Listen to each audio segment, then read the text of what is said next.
Ode to Fitchburg by Carolyn A. Mason. Nested among her hills she lies, the city of our love. Within her pleasant home arise, and healthful airs and happy skies float peacefully above. Mrs. Mason was a 19th century Fitchburg poet. She published books of poetry. One of her poems, which was published as music in 1853, became popular on both sides of the American Civil War. It was recorded in 1999 on a compilation album. Do they miss me at home? Do they miss me? 'Twould be an assurance most dear to know that this moment some loved one were saying, I wish he were here, to feel that the group at the fireside were thinking of me as I roam. Oh yes, 'twould be joy beyond measure to know that they missed me at home, to know that they missed me at home. Henry David Thoreau, who lived in Concord and was the son of a pencil manufacturing family, was known as a philosopher and a transcendentalist. He lived at Walden Pond and lectured. He came to Fitchburg and lectured on walking for the Fitchburg Athenaeum. It's ironic that he lectured on walking and environmentalism because Fitchburg was well on its way to becoming a manufacturing town by then. Over 900 people came to see Thoreau when he spoke in Fitchburg. Later, a book was written called Henry Hikes to Fitchburg. In this children's book, a bear follows Thoreau's tracks as he walks along the Fitchburg Railroad from Concord to Fitchburg. The Fitchburg Art Museum was started in the 1920s. Like many other things in Fitchburg, there was a female benefactor. Well, Eleanor Norcross is a remarkable woman, and we're very proud of her here, and I think Fitchburg indeed should be very, very proud of her. Well, she was the first American ever to have an exhibition in the Louvre, and we are really very proud of that. I mean, she was in Paris for 40 years, and not just for a social season. And every year she was there, she exhibited in the salons, so with all established artists. So Fitchburg has every reason to be proud of her. Like the Stratton Playhouse, originally the Fitchburg Museum started as a barn. The fact is, it was a barn, and it's one of the few things that has in common with the British Museum, the National Gallery in England. That started out as a stable. But there was a large house on the main street where the post office is, built by a man named Phillips, and he had several daughters. And the idea was that when they were young, this would be a playhouse for them, and that when they got older, it would be a place they could have parties. So it was a barn on the first floor and a ballroom on the second floor. The barn was gutted in a 1933 fire. The museum rebuilt and added to the collections that were stored. They bought the Nestor building and added a new wing. And that's an interesting story, actually. We were told when we did a feasibility study, that if we simply were to convert that single-story building into a museum, that it would be too dull, and we couldn't raise any money to do that. On the other hand, if we were to tear it down and build a brand new museum, that would be too extravagant, and we couldn't raise any money for that. But a combination of new construction and preservation we'd raise over $1 million. And no one at that point, apart from the hospital, had ever done such a thing. So we had an architect, and they designed the second floor for an existing building. And when we presented it to the public, the money just came roaring in. And we were able actually to tear the building down, dig a basement, and go ahead with the building that you see today. There's some old traditions that still happen at the museum. The museum in June, we'll be opening its 76th regional exhibition of art and craft. This is the oldest show of its kind in New England. It is open to any artist within 25 miles of the museum. You don't have to be a member, but if you are a member of the museum, you can live beyond the 25-mile range. It's a juried show. Not every artist or every art piece is accepted, but it is certainly one of the most popular exhibitions that we have. It's our traditional summer show, and always is very well received. We'll have several hundred show up at the opening. And some new traditions starting up too. Starting April 15th, we'll be having Art in Bloom, and this is an exhibition. It's not strictly speaking, well, it's an exhibition of flowers. It is in conjunction with the Laurelwood Garden Club, and flower arrangers come in and interpret works of art throughout the museum. And that too is a very popular display and exhibition. It's an exhibition of flowers and paintings, and it's always very popular, and it goes on for 3 days. They'll see not only the African exhibit, but they'll see it in large parts interpreted by flower arrangers. The museum is moving into the future.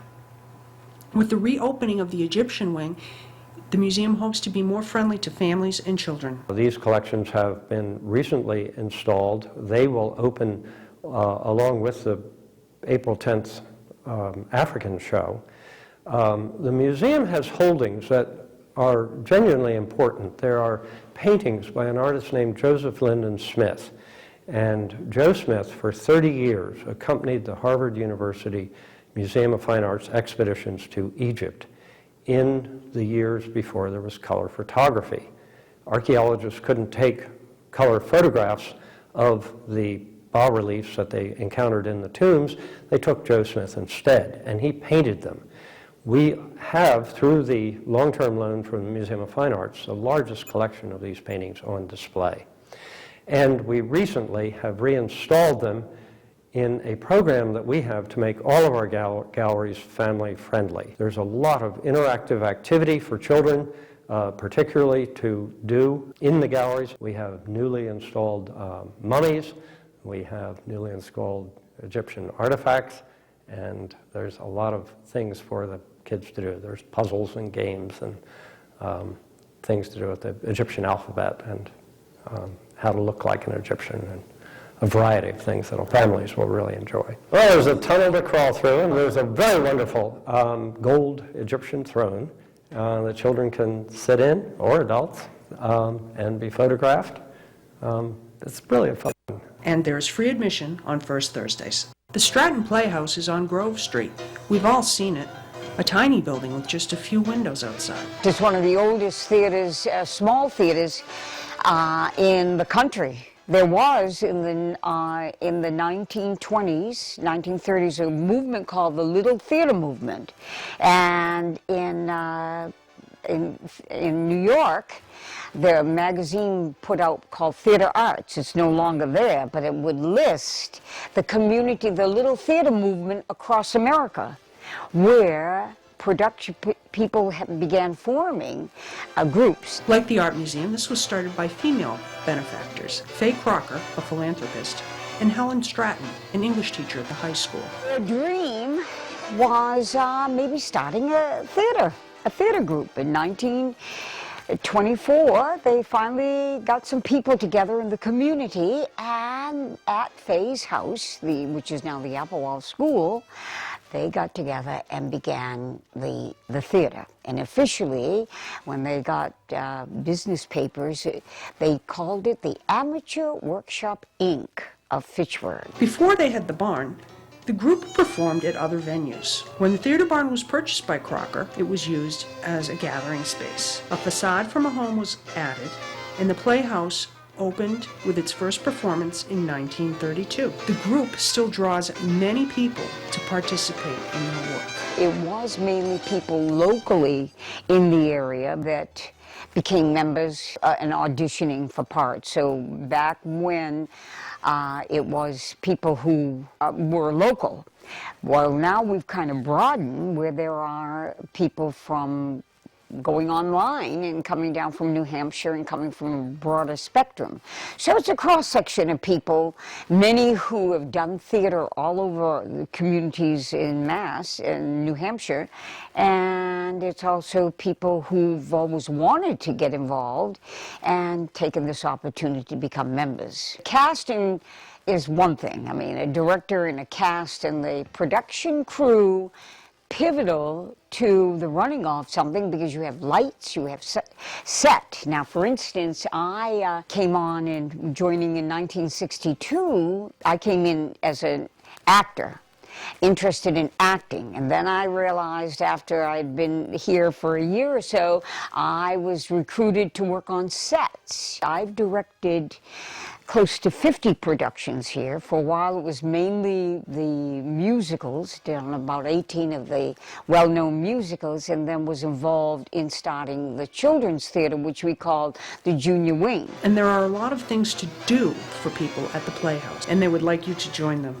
as an ever-changing part of the cast and crew. Always looking for people who'd be interested. Lights and costumes and, well, ticket sales and publicity and program, and the crew is quite a responsible job, and they're just as, without that crew, nothing would happen. Music in Fitchburg was flourishing by the mid-19th century. The Fitchburg Brass Band became the Cornet Band and became the Fitchburg Military Band. There was a Fitchburg Philharmonic Band and Green's Quadrille Band. But it wasn't just performance that happened in Fitchburg.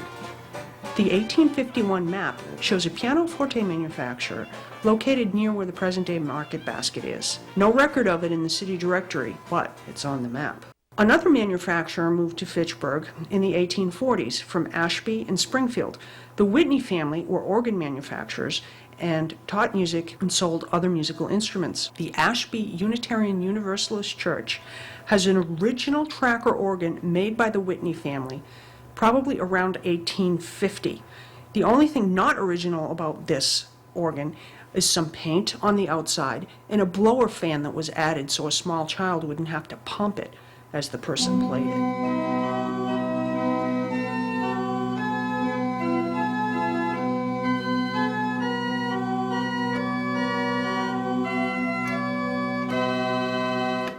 Driving around town, there's a lot of statues and granite posts, all monuments to one thing or another. One of the first major monuments in Fitchburg is in Monument Park. This gained momentum after the Civil War, although it took 10 years after the close of this war, known as the War of the Rebellion, for the statue to be erected. It contains a time capsule and took energy from many people in Fitchburg to do. Other wars, such as the Cuban, known as the Spanish-American War, World War I, the Revolutionary War, and a Korean-Vietnam memorial, which is one of the last erected so far in town. Many pieces of public art now are less commemorative. A mural on the parking garage is relatively recent, and the sculpture Pathways by Gillian Christie, a very recent addition to our cityscape. Mary Chapin Durling of Fitchburg State University and the Fitchburg Cultural Association gives us an idea of what it took to pay for that sculpture. That actually had 3 grants and 1 corporate component to it. Mary Chapin Durling has been running the performance arts at Fitchburg State University. Center Stage has basically 4 major components to it. The first that I think people know about would be the major performances. We are fortunate to be able to bring in national and international artists, many of whom are well known. Of late, we have brought in Judy Collins, we've brought in Celtic fiddler Natalie McMaster, we've in the past had the Ailey 2 Dance Company. The second area that I oversee in Center Stage is the New England Writers Series. Again, it's a very eclectic collection. Another piece of the work that Center Stage does is to oversee the gallery. The gallery is located in the Hammond Campus Center. And we have 4 to 5 exhibitions every year. Part of the work that Center Stage does is to bring in films, and some of them are specifically focused, such as Italian films or French films.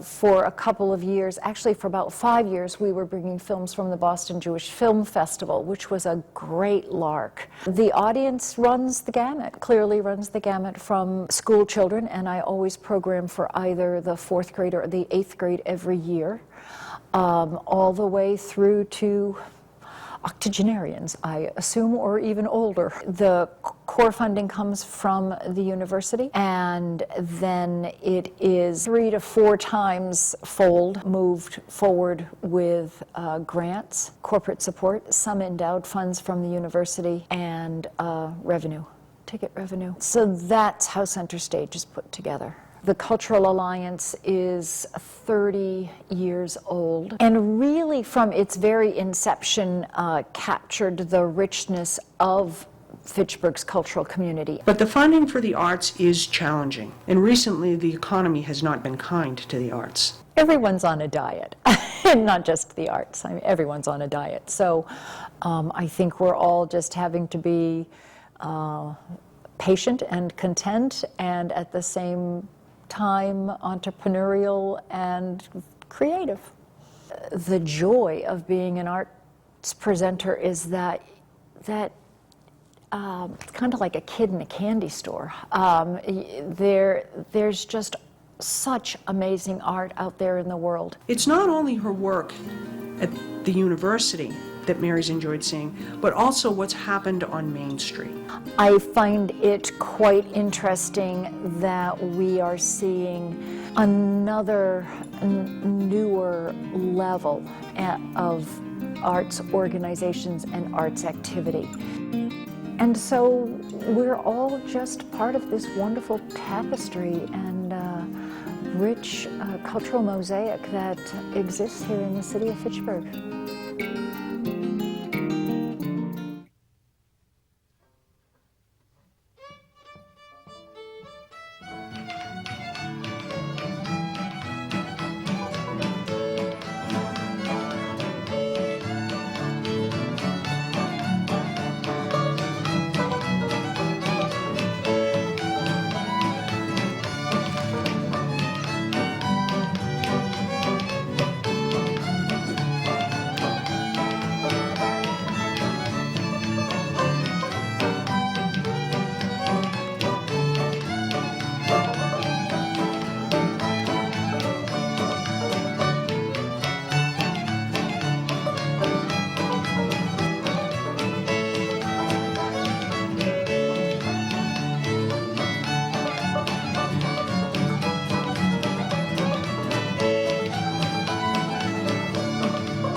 Thank you very much. That was a piece called Snow Deer, a traditional French-Canadian piece, and we have some wonderful French-Canadian performers with us. We have Leo LeBlanc from Moncton, New Brunswick on fiddle. We have Archie Rouleau on banjo, Rich Goslin on fiddle. We have Brian Prindle on guitar, Paul Luria on guitar, and Paula Luria on percussion. Thank you very much for that tune. We'll hear from you again later. Welcome to Fitchburg History. This is the Culture and Arts episode, the 4th episode in our series, and we're going to be talking with a person from Distare, and I want to make sure to get your name right because Yes. it's a difficult one for me to pronounce. Certainly is. Polly, I can say that. Klebachek. Paulie Klebachek, you All got right, it. I Good got job. it. Thank you. Okay, so you've been at Distare for a couple of years now. I've been at the Star for 2.5 years. I started off as actually just a server on the floor on Saturdays, stepped my way up to bartending, to managing the entertainment, now to kind of overseeing all the operations. So it's pretty cool. I have Great. a lot of fun doing it. I'll bet you do. Definitely. But what I'd like to talk about, since this is a culture episode, Yes. is you have a lot of different performing groups in there, and then also down in Chibo, Yes. you do some performance things. Why are you doing this in Fitchburg? I think it really kind of gets back to what the name Distare means. I actually was talking with Chris Ayosh, with the owner, prior to doing this, and he said, Paul, you got to mention this. Distare means to awaken or awakening in Italian. So that in itself is what we're trying to do with Fitchburg and downtown and Main Street, just to add a lot of just culture and a unique experience to what we see as being, you know, a very nice, classy atmosphere that we try and bring. So up at Distare, we'll feature every Thursday's jazz and blues artists, ranging in just all kinds of, you know, styles, from like the real, like the classic jazz from like our Jazz Depot house band to like a little bit more contemporary modern jazz, and the blues and the classic rock as well. So really, really awesome guys. And they're all local. And I think one thing that both owners saw in myself as far as getting me into that position is I'm a musician myself. I played guitar for 13 years, so a lot of these guys that I'm hiring are good friends of mine. And it's almost a very guilty pleasure that I do get to bring in these guys, get them paid, and get their names out there and have them performing just their awesome, awesome music. And it's a win-win. People come into the bar, you know, we'll get a couple martinis with us, sit down, hear some great music. The guys get their name out there, and everybody enjoys the music. Great. Now you're doing something a little bit different down in Chibo. At Chibo, we have an open mic on every Friday, and that's actually taken off considerably for them down there. It's anyone with a guitar. It doesn't even have to, I guess, be limited to guitar. I'd love to see these guys come down, and I'll definitely be talking with the fiddlers after this about I getting hope them so. in. But it's a lot of fun. It's open to just anybody, and you know, it really is a testament to seeing just the incredible amount of talent that this city has and the surrounding area. You'll go in there, the place will be packed, and you'll hear these guys playing for hours. I believe they start at 7, and they'll really go as long as these kids want to play for. And I say kids, you know, there's been a couple performers that must have been 12, 13 years old, but we do get some of our senior citizens in there too who like to show everybody up, you know, kind of Great. a nice little, you know, makes me go home and practice, definitely. Definitely. Now, how do these two businesses fit in with the rest of the arts scene that's going downtown? As we saw from Mary's section of the program, there's quite a bit going on down there. It certainly is. We like to just work in conjunction with everybody. We do a lot with Center Stage, with Cornerstone Performing Arts, and with the Stratton Playhouse as well. We'll do everything from having meet and greets with the actors and actresses from the Stratton plays down at the club. We'll have the Cornerstone performers actually perform there as well. It's a whole big networking thing where we all kind of work together, because I think we all see the potential that Fitchburg has, just to make it into something that's so much bigger than, you know, what's been going on in the past. There's a huge future for it. So, Is the business where you would expect it to be now? that's a good question. I mean, it's been stepping up considerably since I took over the entertainment in January. And we were only doing Thursday night live acts here and there scattered on Thursdays. I've installed it to be in every Thursday starting at 8 o'clock. So it's been 3 months since we started doing that, and we've seen the numbers rise and people coming in and a lot more positive feedback about it. So I think we're all very happy seeing, it grow into something that, is hopefully going to be pretty big for us. Wonderful. What steps do you see the business taking in the future to make it grow more? Probably just working with more people that are on the same page as that, getting more unique acts in there, catering to the public as well. People want to hear certain types of music, have certain type of events. We're definitely not opposed to having a good time with doing that. We do look at ourselves as a very nice, classy establishment. At the same time, we're a bar. We don't take ourselves too seriously. We like to have a lot of fun and just, be very with, everything that is going on, too, as far as the culture and all that. Yeah, So it sounds like it's really fun. it certainly is. Yeah. We have about 5 minutes left in the show, and I'd like to turn it back over to our musicians. And I think they are going to play 2 songs for us, the Happy Acre Two-Step, followed by Golden Slippers. Thank you very much for joining us, everybody.